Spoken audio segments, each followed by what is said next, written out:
பார்த்துக்கிற மாதிரி வைக்கிறது அதெல்லாம் இது இல்லை. சரி நார்மலாக விடலான்னு சொல்லிட்டு விட்டாங்க.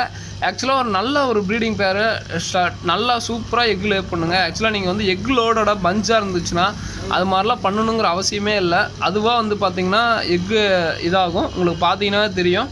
எக்கு பாருங்கள் செமையாக இருக்குது. ஆக்சுவலாக எக்கு வந்து பார்த்திங்கன்னா நேற்றுக்கு ஆக்சுவலாக விட்டுருந்தேன் எங்கள் அண்ணன். இன்றைக்கி எல்லாமே பபுள் நெஸ்ட் கட்டி இன்றைக்கி காலையில் பபுள் நெஸ்ட் கட்டுச்சு.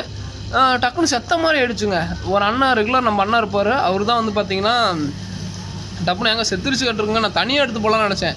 ஆனால் மீன் செத்த மாதிரியே இருந்துச்சு. அதுக்கப்புறம் பார்த்தா பபுள் நெஸ்ட் பாருங்கள் முட்டை வச்சிருக்க மாட்டிருக்கு.